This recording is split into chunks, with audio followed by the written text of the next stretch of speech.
Greetings, denizens of the tri-state area. Jacob Weil here. And Blue Dragon 5. And Dragon, I know what we're going to do today. We're going to activate the Recap-inator and discuss my favorite cartoon, Phineas and Ferb. That's right, in honor of the 15th anniversary and in preparation for the upcoming revival, I'm guiding Blue Dragon 5 here through the series, experiencing his reactions, watching it for the first time, and reliving my summer memories throughout the years. Today's episodes are Interview with a Platypus and Tip of the Day. First, Interview with a Platypus. So, Dragon, thoughts? Yeah, so Interview with a Platypus. I wasn't feeling it. How so? Well, I thought it was a weak sauce episode. I feel it kind of almost built to a gag that didn't pay off. And overall, it's just like I think it was another episode of disproportionate Candace punishment. You think Candace receives like too much punishment? I mean, in this context, yes, it wasn't warranted punishment. It was just punishment for the heck of it's like what people call the whole Squidward torture stuff for SpongeBob. It was like, you know what? I think we put her a little through the ringer more than we needed to this go around. I don't know. It just felt like, and we're doing this occasionally in Phineas and Ferb, where it feels like when she's trying to, when she's trying to bust the boys, usually that's okay. Then we're gonna just a little justifiably. It's like it's kind of the recurring thing I have with Susie, and I guess in this case Susie adjacent stuff. So that's the main thing I'm having with this episode. Otherwise, it just feels like even while the Doofenshmirtz plot is funny, it's literally by definition as basic a Doofenshmirtz plot as it gets. But like of all the plans that he has, Yeah. Right. Yeah, I see where you're coming from on that. And obviously, I think the next episode is more memorable for different reasons. like Code Geass is like, hey, sus, can't agree. I can't agree that Candace deserves better. She's the true hero and protagonist of the series. That seems to be a consistent stance from Code Geass, being the main hero of the series, which is definitely an interesting take. No, but without further ado, let's get into it. Sorry, that sounded like you're about to say something, Dragon. No. So the boys and Perry are sitting in the backyard, trying to figure out what to do. When they're talking with their favorite platypus. Yep, and they just get into a round of imitating the platypus noise. Yep, it can only be done properly by the great D. Bradley Baker. To be fair though, Ferb does come pretty close. He does. This is basically my best. Kind of like that's. I can do something like that, but clearly I'm not nearly as good as D. Bradley Baker is. Nope. I don't know how he does what he does, but he was raised in the wilderness. That's how he can do that. All right. So the boys just kind of get the idea. Let's figure out what that sound means. So they build a translator. So the issue I have here is that there's a lack of stakes with this device. Where you'd think ordinarily, Perry might be a little nervous, like, oh god, if the boys hear me talk, something might slip or something, Yeah, maybe you could try that to a missed opportunity, or Perry just not being concerned about what's going to be heard. Even so, it's like literally we build to Perry's in front of the device. We kind of have a bit of a cheat at the end there. It's like, hey, it doesn't mean anything. Where it's like, I guess that makes sense, but still, it's like, I was really hoping to hear D. Bradley Baker just kind of say something like a gag where he's nervously deflecting the question. To be fair, we do hear D. Bradley Baker plenty throughout this episode. Because all the animal stuff. That is not at all what I meant. I know that's not what you meant, but I'm just saying. Yeah.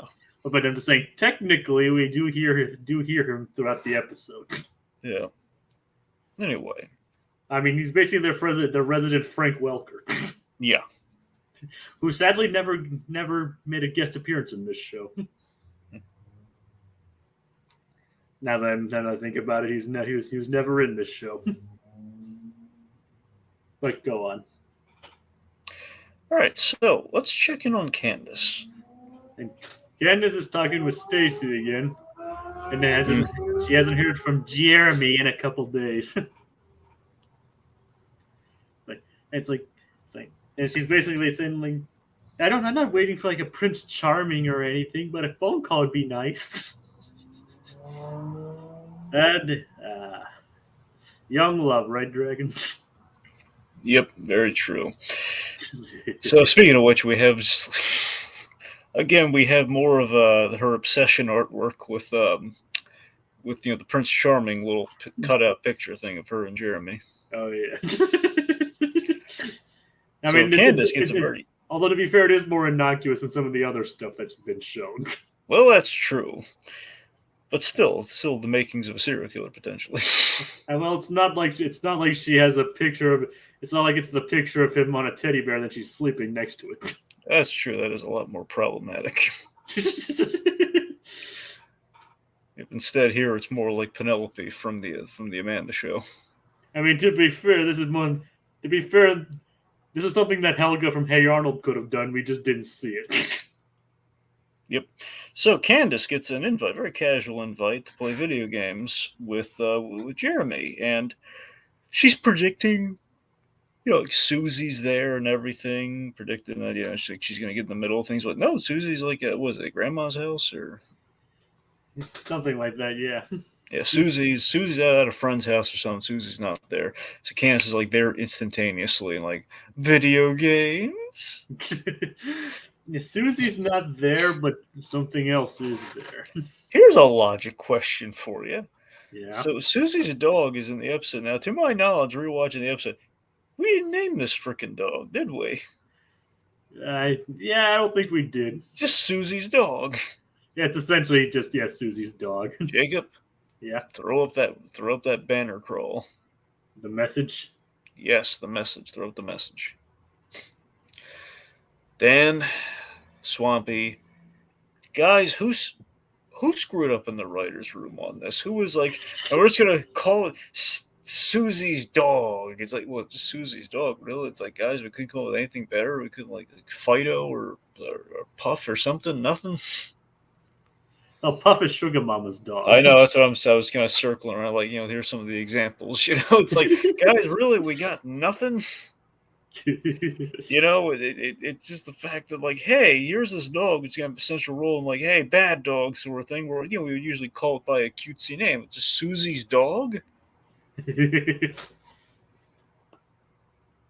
Okay, just guys, I want you to sit in the corner. I want you to think about that and come back and get some dog names. Okay, when we do that, we do that continuation, we do that reunion, we do that, our revamp. I want some dog names, darn it. All right, then. Okay, back to the episode. So Susie's dog, much like Susie's been well-trained to hate Candace. I am. Like, basically trying to ruin her entire date with Jeremy. Yep, to ad nauseum. Ad nauseum, indeedly. From, like, stealing her shoe, peeing on her shoe, basically ruining the toilet so it splashes all over her. Yep. Yeah, you kind of feel, but at least like, I mean, I feel too bad for Candace. I mean, that's actually the point. There's a line. I mean, to be fair, Dragon, you compared it to Squidward earlier. Like in earlier cases, especially with Squidward, it's just like your intent to be laughing is just this straight up being cruel, and it like rarely does he.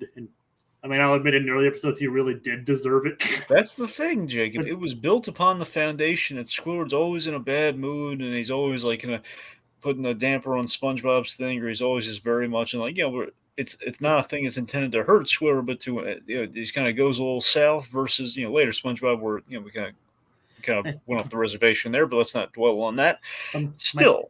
My point is here, it's like the Squidward stuff. You're not intended to feel bad for Squidward.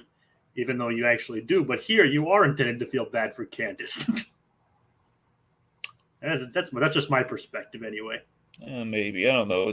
Jacob, even if that's true, there's still like overall characterization to factor in there. I don't know. I mean, I'm not saying you're wrong, Dragon, and I see where you're coming from on that. I'm just saying, like, that is the key difference that I've noticed. Whereas the writers don't intend you to feel sorry for Squidward, but here they do intend you to feel sorry for Candace, even if you do find what's going on neither funny or not. And again, obviously it all comes down to your perspective, whether you think it's funny or not. All right. Yeah. So meanwhile, with Perry, it's like it turns out Alka's trying to go green. It's like, so what do you think of them trying to go green? I think, like all of us, is kind of realizing that going green kind of sucks. I mean, it's good for the environment, but it stinks. It does. That's like the lights are going out. Like the fact that they're using the same piece of paper over and over just basically resulted in a big black blob. And one can say that constantly reusing ink would also be kind of bad for the environment, but who knows? I mean, to be fair, you can basically say almost anything is bad for the environment nowadays. Yeah. But either way, it's like, and of course, the reason the lights are flickering is poor Carl. Poor Carl with like major monograms making Carl just pedal on one of those bikes. It's like, give it up, Carl. I have to check my email. Oh, you gotta feel bad for the poor intern, right, Dragon? Oh yeah. So of course Doofenshmirtz is up to, but what the thing is, Dragon? What is Doofenshmirtz up to? Doofenshmirtz, he plans on essentially flooding the tri-state area. I said tri-state, didn't I? Yeah, it is tri-state area. Good. I literally said it in the intro, Dragon. I know, that's what I'm saying. I know you saying it. I made sure I wanted to say it right. That's so I wanted to make sure. Yeah, all right. He's flooding the tri-state area, and he's gonna upsell everyone on his new craft to navigate this called the boat. The Boat. The Boat. He's going to create the Boat, which essentially is like the ad for, it's almost like the ad. The Boat. Now, the Boat. The buoyancy operated aquatic transport. Buoyancy operated aquatic transport. All because he came up with an acronym so stupid he didn't realize that it's the boat. Doofenshmirtz invented the boat. Yep. Of course, not realizing that that it's already been invented, and he's literally been on a boat before. Mm-hmm.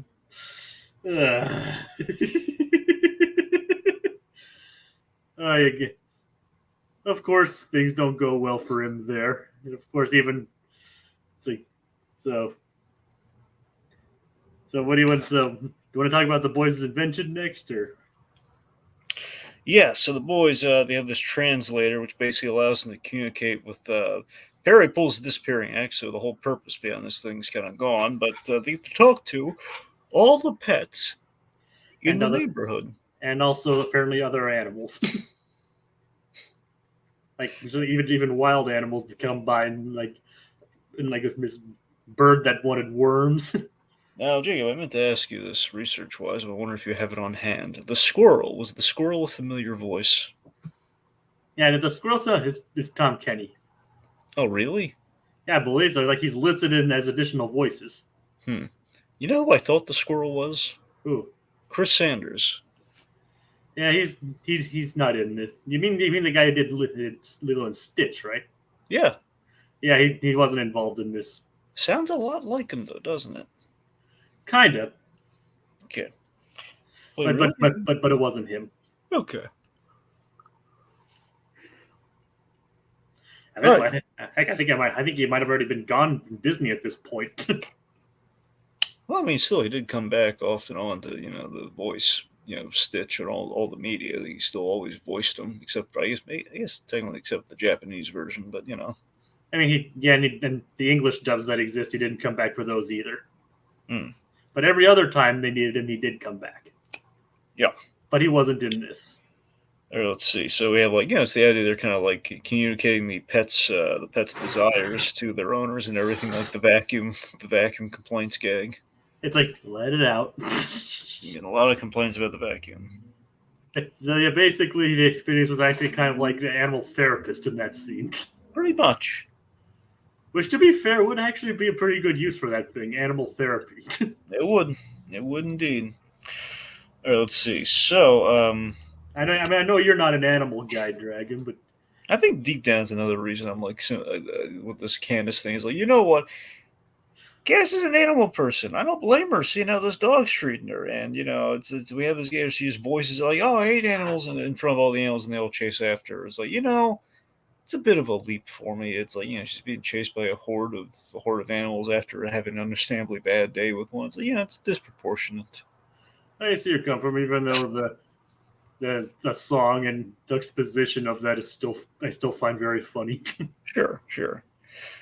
Anyway, so at the end of the day, let's see. We have almost like this arc, kind of like Noah's Ark sort of shot with Doofenshmirtz, all the animals on the boat.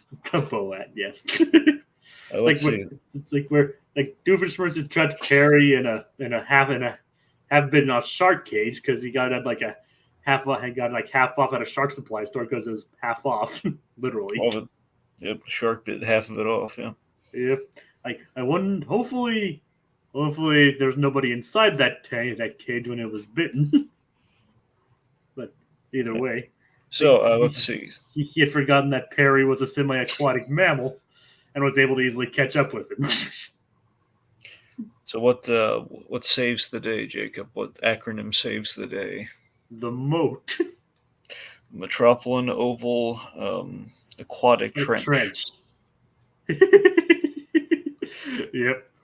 All right, so lastly, Linda, I love this. And here's the big thing with season 2 we should keep track of, Jacob. Season 2, Linda's been finding out about about a lot of the the boys' inventions and stuff so far, but we've kind of found clever ways around it. So I'm really loving that choice for season 2. Like she says, like, "Oh, it's so cute." It's like, wait, what? Really? It's like and obviously when she doesn't see it do anything, they just thinks it's like something to just cobble together just to have fun. Yeah, exactly. This is like the second time this has happened, at least for this season, where she's seen it. Yeah, because last episode she saw the boat, the boat that they built. Yeah, not the boat, the boat. Yep. Two very different things. To be fair, the boat was also connected to an underwater base, but still.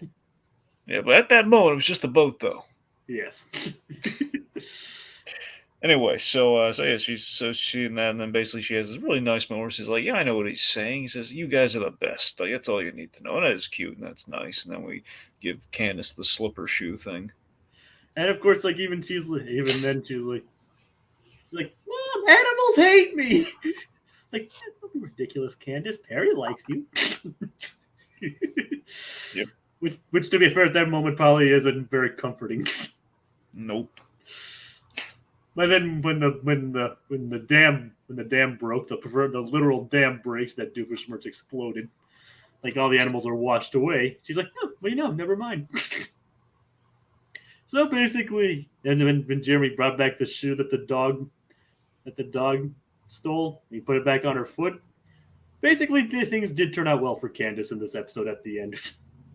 Yeah. Which is nice. So you ready for the next one? Yep. All right, next episode is Tip of the Day. So before I get the Dragon, you're gonna be surprised because I actually have some background for this one. Okay. It's like so, but first, what are your overall thoughts? I thought this was a great episode. I love the aglet appreciation factor of it all. Yep. It's I thought it was a great improvement over the first episode. It's like so, and before we get into the background, should we give our own personal baggage, like where we first learned what aglets actually were? We probably should. All right, well, it's like the early, well, maybe this might not actually be the first time I actually heard the word, but the earliest I can remember is an episode of Dave the Barbarian. It's like where like one of the characters was trying to remember what the tip at the end of a shoelace was called, and then like moments later, like they were being suspended in the air by the Dark Lord Chuckles the Silly Piggy, and like after Faffy rescued them, it's like I just remembered something. At the end of a shoelace is called an aglet. No, the gravity makes things fall.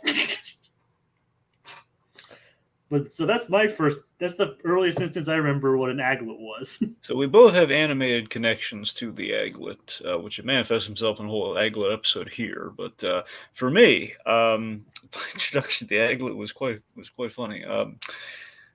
In juxtaposed from the happy-go-lucky Dave the Barbarian, Justice League Unlimited season 1. Well, I mean, technically, season 1, depending on what circle you go on, it could be technically season 2. Let's just say the episode where we're in the Cadmus arc. I believe it's called Question Authority. In Question Authority, the question he uncovers, the big conspiracy that Cadmus has going on. He's being tortured so they can find out what he knows and everything. And Question has good wherewithal, and he's conspiracy nuts. So he has like a big old web of like all the little conspiracies and everything. So he's being tortured by Dr. Moon. Because at this time they didn't really the original was going to be Hugo Strange who got cold feet on it. Anyway, Dr. Moon's torturing the Question. he's asking him, to tell us what you know, and he says, aglets. They're true the little tips at the end of shoelaces, but their real purpose is far more sinister. There's something I'm paraphrasing slightly on that, but essentially that's what it is. Like their real purpose is far more sinister you can imagine. Like one can only imagine what the true sinister purpose of an aglet is. That's the thing. So the aglet is just this.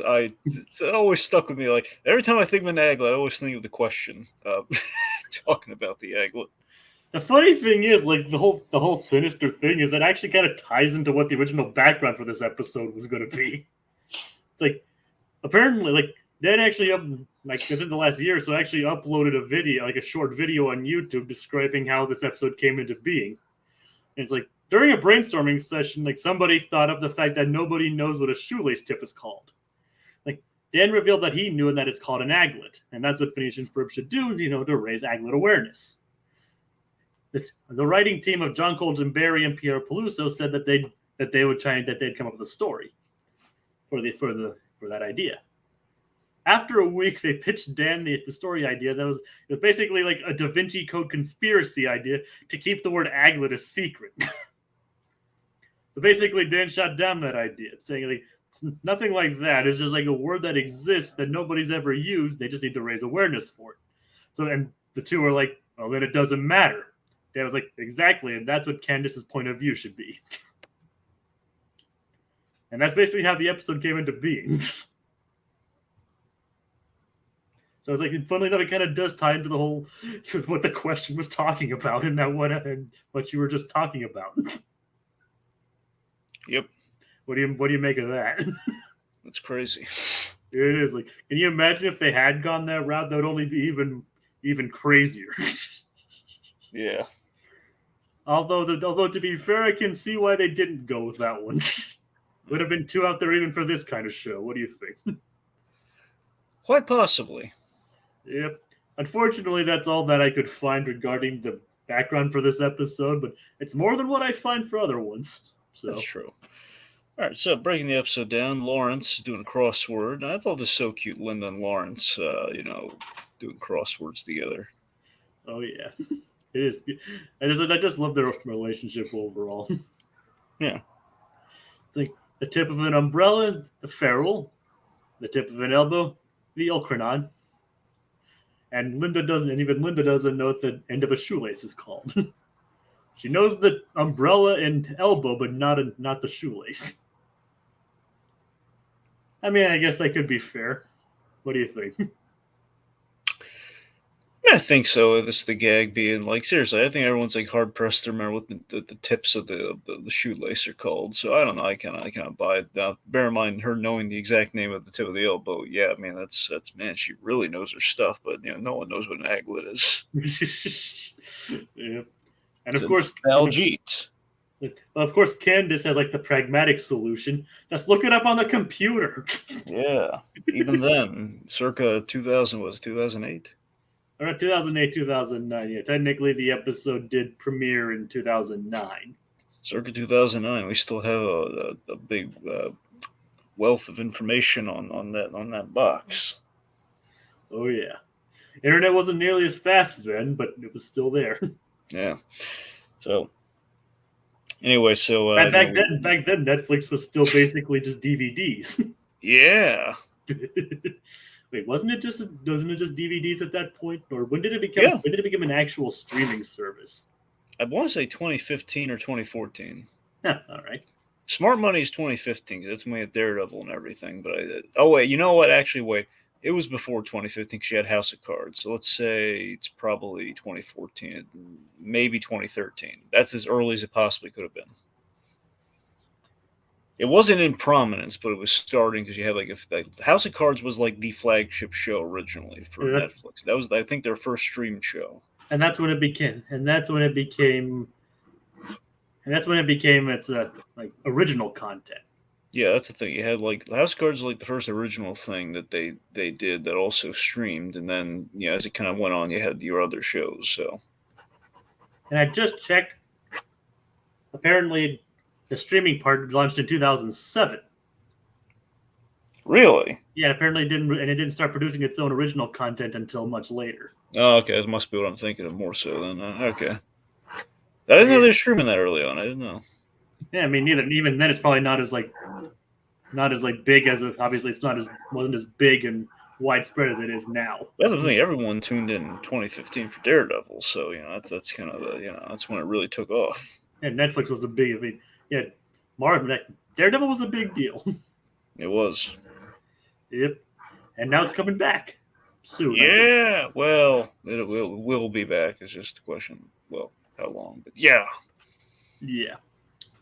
So after checking over to the computer, Candace sees a funny video apparently, but we don't see what it is just yet.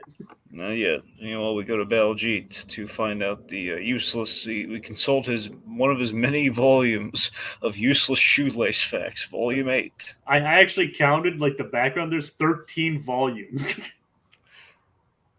Yep, and apparently all shoelace facts, not shoe facts, just all shoelace facts. And the thing is, they're useless too. Mm-hmm. I mean, it's even called useless shoelace facts. God. I mean, how many shoelace facts can there be to fill up 13 like encyclopedia-sized volumes? Yeah, have we not seen the page? Did we see a page when the book was opened? Not really. I don't think so. Well, if we don't, then you know how they do that? How do they do that? Very large print. I mean, that's entirely possible, but still 13 volumes. Hey, it's very large print, Jacob. Very large. That'd be like a single article per book. Yep. What is not like a letter per page. Plus, you have the forwards and thanking the families, and then all the other stuff. Yep. All right, so we have anyway. So we learned from Baljeet what an aglet is. The plastic metal tip at the end of a shoelace. Mm-hmm. Called an aglet. A-G-L-E-T. It's one of the most useful yet tragically ignored inventions in all of history. Yep. Not to the question though. Not to the question. Again, this is most again. It was not ignored by the question. No, sir. Good, yeah. Who doesn't love a good useless fact about shoelaces? But apparently, the question does love a good fact about shoelaces. But clearly, he knows something that we don't. He does. He knows it's all connected to the little tip at the end of the shoelace. He knows. The real question is, what happened to his face? But do you want me to tell you, or do you want to just leave it as a question? Yeah, sure. What actually happened to his face? Well, he has a face shape. It's a mask. He puts it on top of his face. Huh, I didn't know that was a mask. Yeah, like there's at the end of that very episode, I think that the aglet thing is in. Like he's in the hospital, and for the first time, he reveals what his face looks like. At least, well, we saw it once, but it was kind of a question of how the heck did it work because we didn't know it was a mask then. He just basically he hit like a button and gas came out of like the air vents, and he was then missing a face. But yeah, he puts on like an adhesive mask to freak people out. Huh, all right. It's it's like a false like kind of front mask sort of thing. He kind of like adheres to his face. So anyway, Well, it's DC. It's a soup, and so you never really know. yeah. Okay, so Code Geass anime fan says the question's one of the most underrated Justice League members. He is. The question is wonderful, and many people over the years have been trying. They've been always saying they want to do more with the question. Sadly, it's never like Kevin Smith's always wanted to work on the question. Even when they're working on Justice League, they want, oh man, we just want to do the question show. And the most we've ever gotten of the question in terms of resurgence was when he reappeared in, Batman Brave and the Bold meets Scooby Doo. Oh yeah, like I loved him in that one. Yeah, and even got Jeffrey Combs to voice him. That they did. They got him back. It's interesting because in the Brave and the Bold show, Nicholas Guest played him. Yep. But they went with a better question. Jeffrey Combs was voiced him in the Justice League, right? Yeah, that's what I'm saying. They went with the better version of him. There's only been 2 versions, so it wasn't a hard contest, but they went with the better version. He wasn't originally published by DC, was he? Wasn't he like one of their acquisitions? Well, that's kind of a...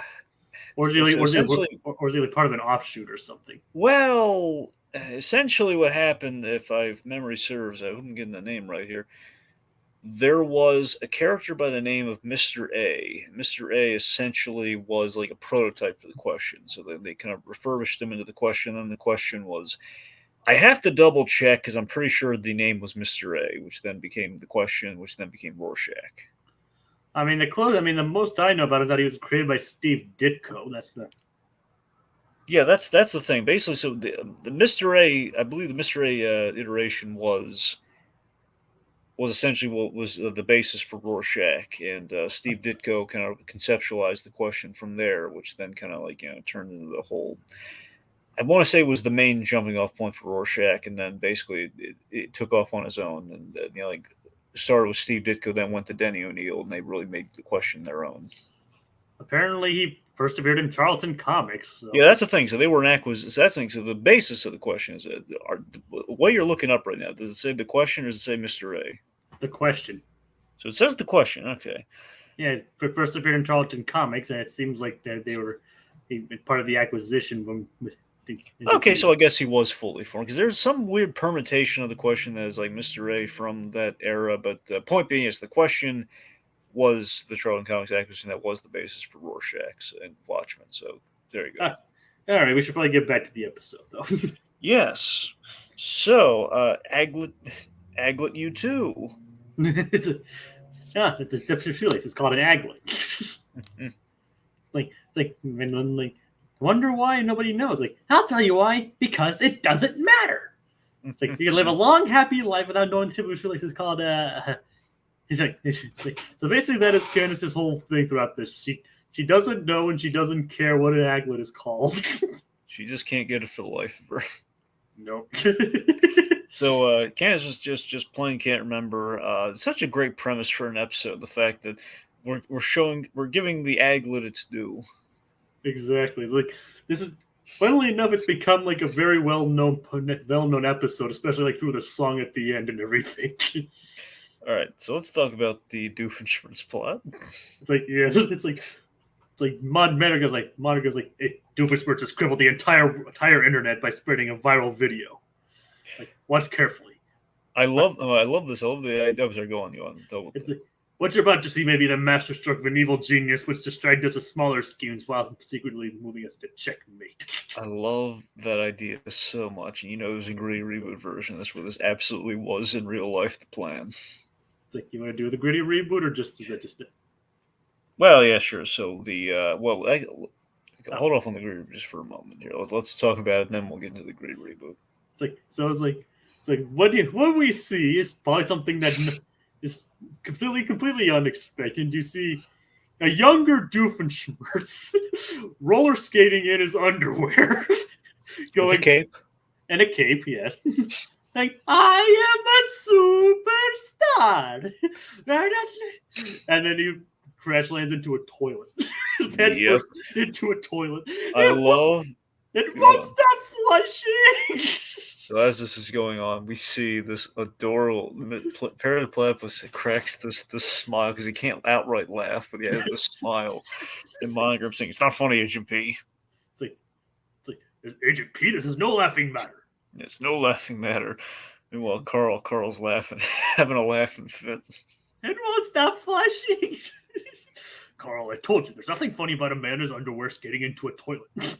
You know what, Jacob? Carl's made his last faux pas on the job. I think he's I think he's out in his ear. All right. Dang it, Carl! You've been replaced again. Let's see, who would not laugh at this toilet thing? Who's gonna have like wherewithal not to? Well, Carl Dominion's out. He's absolutely gonna laugh at that. Like Carl Weezer and Carl from Johnny Bravo would definitely laugh. Yep, Carlos would laugh.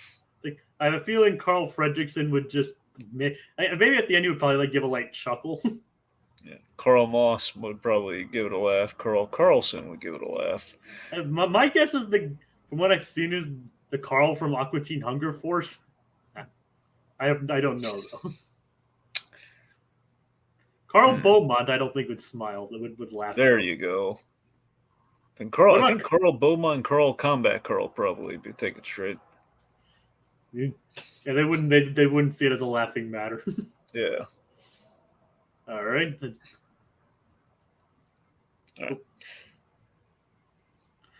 All right, but now limericks. Limericks are funny. Yep. Limericks. Monogram and his dirty limericks. Limericks can be funny, but they're not always funny. It's like there once was a man from Nantucket. That's as far as we're gonna go on that one.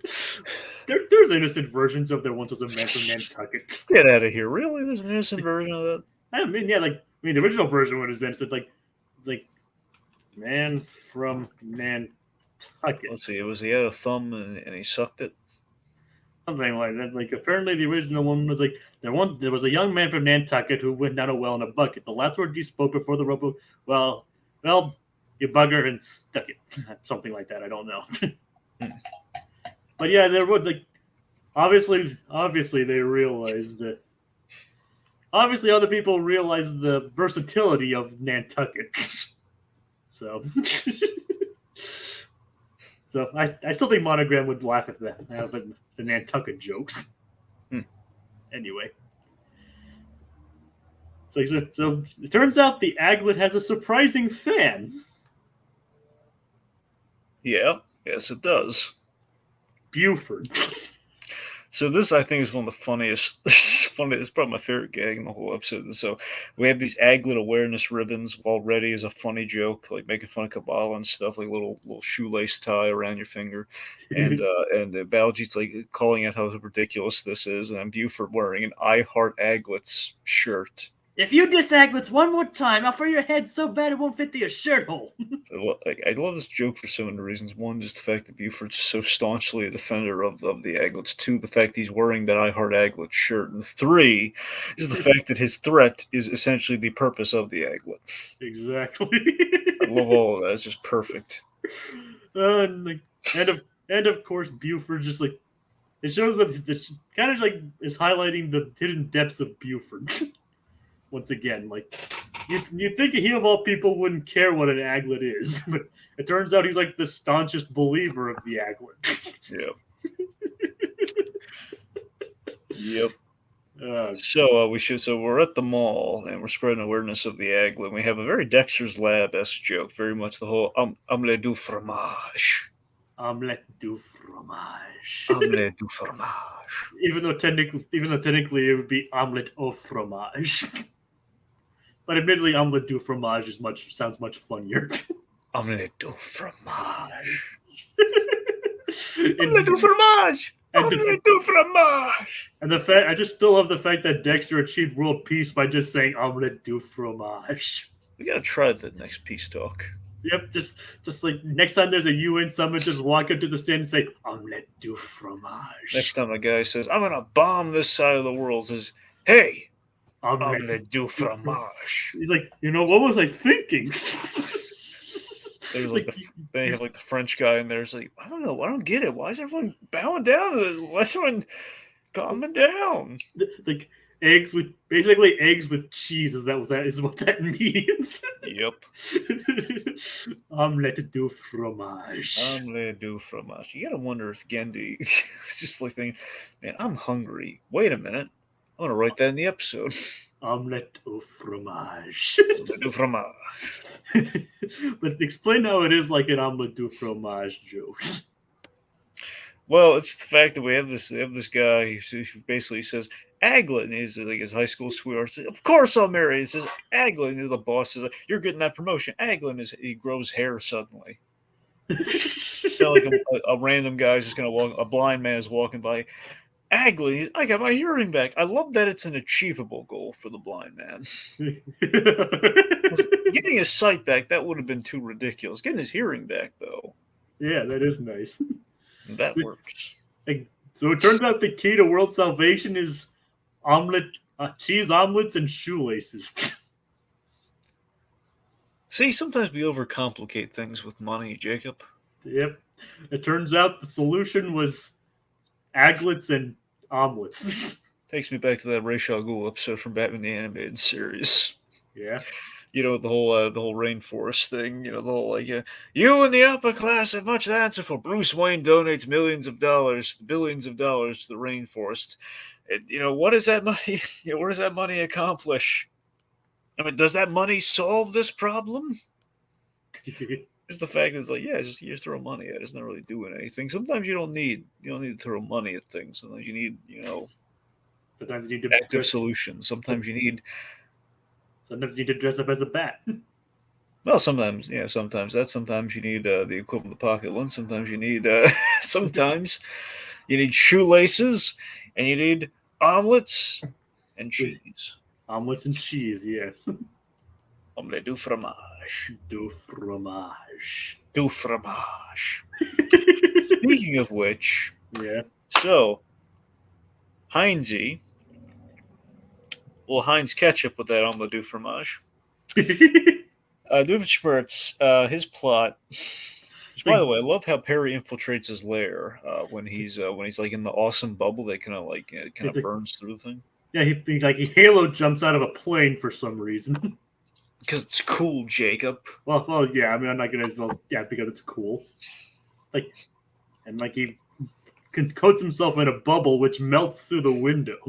Love it. And you're a gadget sucker. I know that. I know. You're a sucker for gadgets. I mean, that I am. So, even like the mundane stuff, like a bubble that melts through a window. Yep. So anyway, well, that's really cool. Anyway, so here it's funny that with this Doofenshmirtz plot, he doesn't really have much of a plan. Perry just hand delivers it to him.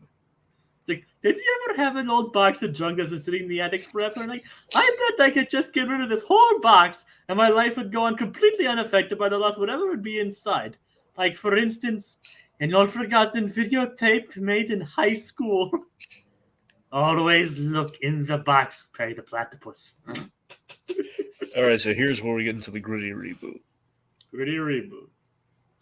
So, Doofenshmirtz reveals once he has he pulls out the helmet and everything, and he has like the mind device. It's like, yes, this was my plan the whole time.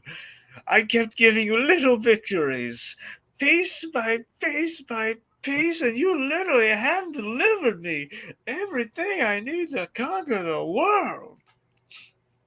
There's no set limit on this thing, man. I'm just gonna use it to take over everything. Like, remember David Tennant and Jessica Jones? That's gonna be me.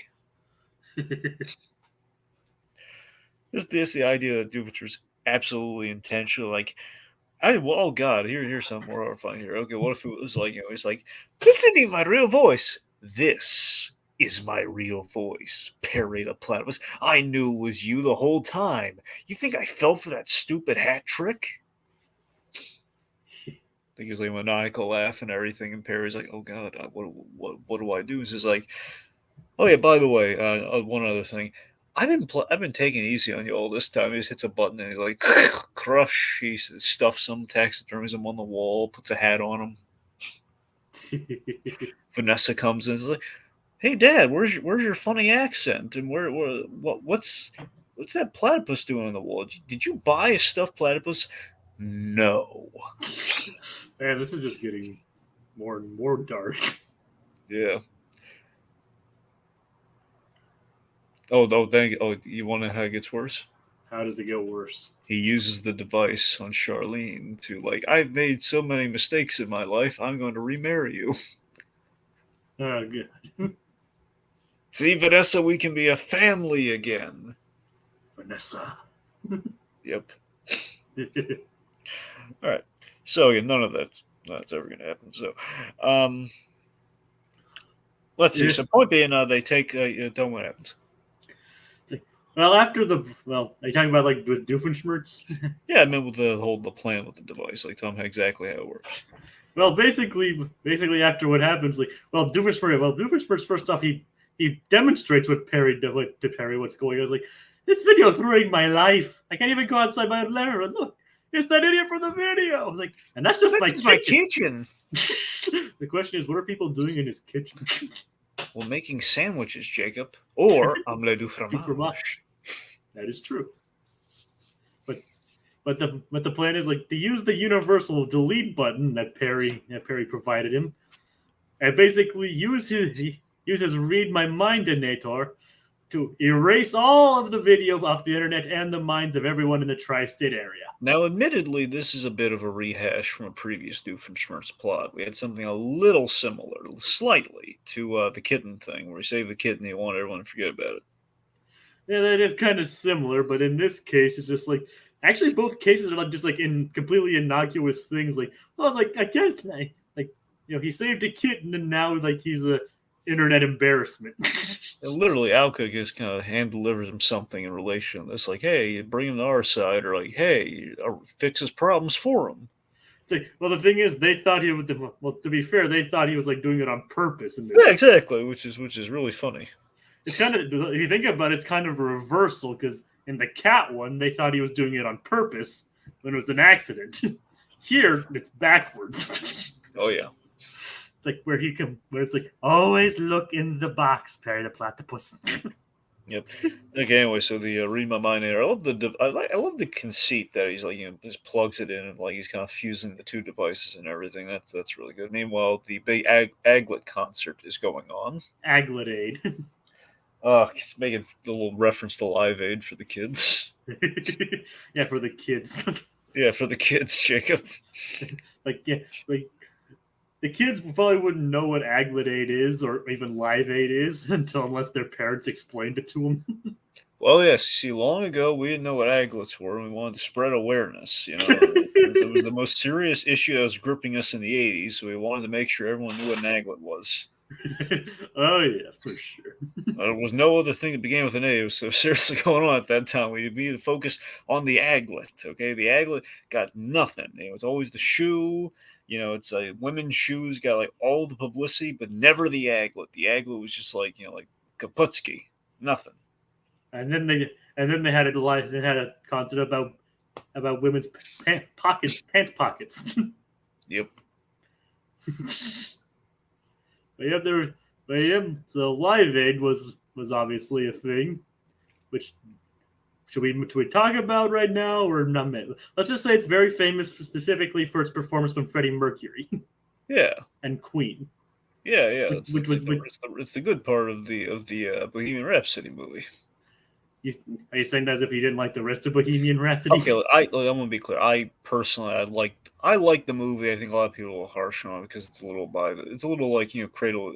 Not, I guess Cradle of Grave is probably the proper term. It's a little Cradle of Grave-ish, which people always say we need to spice it up. I don't necessarily mind that because I like what I like in that movie, but admittedly, it could be a little bit more ambitious, even how we tell that story. However, the best part of the movie, I think what everyone really got jazzed their minds for, just in terms of replication, that we do in biopics, Live Aid is the high point, and we do Live Aid pretty well. And we have like him hitting that high note, of the world, like kind of blowing a kiss to his mother. Essentially, that's really nice. We hit all the notes proper in that third act of that movie with Live Aid. And of course, Rami Malek. That's what I'm saying. Like him in Live Aid doing all that stuff. Yes. Yeah. Rami Malek did great from Bohemian Rhapsody. Rami Malek is always doing great. He's wonderful. Even if, like, from what I understand, like, they changed the order of some stuff around to fit the narrative of the movie better. Yeah, they did. Yeah. Anyway, so yes, we have Aglet Aid, in which we're singing this great song about like the aglet and everything, spelling out for everyone, telling anyone who does not know what an aglet is, they will never forget what an aglet is. At least you'd think they never forget what an aglet is. Like, yep, so everybody around the world celebrating, like, going AGLET. Don't forget it. I love this image of the aglet around the world. Yep. Unfortunately, the particular image we chose only shows up in the credits. Yeah. Like, which, if you're wondering out there, that's why our thumbnail is blurry this time, more blurry than usual. You don't need to go to the eye doctor, kids. It's intentionally blurry. Well, as in not ideally. Well, it's not okay. Fine, it happens to be blurry. All right, fine. It's like coincidence. It's like unintentionally blurry. Unintentionally blurry. Yeah, we didn't want it to be blurry, but we didn't have a choice in the matter. This is the best image we could do. This is the best image to go with for this episode. We'll give it all we've got. Yeah. It's like, so the boys actually have convinced Candace to join in the Aglet Aid and to begrudgingly join after being promised to be a star. But then basically going on stage and actually singing it, she's like, wait a minute, it doesn't matter. I can't believe I was almost sucked into this thing. Even going up against like her dreams of being a star from this, she's like, wait a minute. Admittedly, we kind of reused this one too. Just the idea of Candace having a big moment where she can be a pop star, and then she's like, wait a minute. She's like, really, Candace? Why would you blow this for yourself right now? Well, to be fair, remember in Flopstar, she actually did try to join them at the end, but then they decided not to go do it ever again. Right. If that's what you're talking about. Well, I meant like before that. Literally, it was like her big moment. She said, like, wait a minute. Yeah. Like she went to bust him and everything. Like she was about, like she could have just sang, like what she ultimately does, but Yeah. So, anyways, the point being, Candace is like calling out that no one's going to care what the aglet is. And Doofenshmirtz, meanwhile, he trips over his shoelaces. He's about to like erase everyone's mind of the event. So there's absolutely no way they'd be able to recollect it versus just the usual internet process. Like, well, let's get rid of the video and people forget about it after a while, which is the sane solution to that problem. He's thinking about the aglet. He's like the only person who knows what the heck an aglet is before all this buzz. And accidentally hits the button, and he hits the button. He accidentally, instead of thinking about the video, he thinks about the aglet. Everyone forgets what the heck the aglet is, and then, like an idiot, he destroys the helmet. Yeah, it's like, and of course, Ken was like, "It doesn't matter what's going on. Like, exactly, this whole thing is pointless. And then, who cares?" And of course, it basically just turned around on Ken. It's like, "I'm sorry, Candace, you're the only one who cares about shoelaces here." Basically everything gets turned around and makes Candace look foolish once again. but like, and of course Doofenshmirtz, once he thinks as he said, he destroys the helmet. I won't be needing this anymore. I'm free. The guys in the kitchen are still making fun of him. Like, look, it's that idiot for the video. Let's use Margaret to keep him inside. And the video ends once again, and the episode ends with Doofenshmirtz walking in, going like, "I have an ouchie in here." Good line. That's a really good line. It's a great line. I mean, what better way can you use to describe it than that? Like, yeah. I have an ouchie in here. It's one of my favorite Doofenshmirtz quotes. Okay. And of course the credits says like have the final verse of Aglet. And Candace going once again, "It doesn't matter." So, and thus concludes Interview with the Platypus and Tip of the Day. So, obviously, we had a lot more to say about Tip of the Day. Mainly because of just the sheer concept of them like trying to spread awareness of the aglet is just like a hilarious concept of itself. And then just like raising or like making a whole concert and then Doofenshmirtz's whole subplot of trying to erase the embarrassing home video, just like both sides were just extremely hilarious. Oh yeah. Any closing words, Dragon, for this one? Tip of the day was the standout. Good stuff there. Again, just any excuse to talk about the aglet, like we did in this episode, is great. And it's funny that we kind of came across this video of the question watching the aglet concert and being horrified. Yeah, it's like you showed me that the other day, like when and it ended actually we didn't actually know what it was. Yeah, we went into it completely blind. Yeah, and then it actually ended up being the aglet watching the Aglet-aid concert. Yeah. And being horrified by what he saw. Yeah. Like, for all we know, in his universe, this song is used as like a mind control mechanism. Yeah, like using earworms to control people. Yeah. You know, subliminal messaging and all that. Yep. All right, so thank you, Code Geass, for tuning in. And he says, "I like Tip of the Day. I like both, but Tip of the Day is more memorable." I think we both came across. I think all of us have that sentiment. So join us next. So thank you all for joining and watching, and join us next time on the Phineas and Ferb Recap-inator, where Candace lives large. And Dragon, before I go, I have a question for you. Do you prefer hot dogs or bratwurst? Are you actually asking me? Yes. Do you prefer hot dogs? Hot dogs. Hot dogs. Well, we know where. Well, next week you'll find out where you fall in that battle. So, so you'll see what I mean. Good night, everybody. Always check the box. I have an ouchie.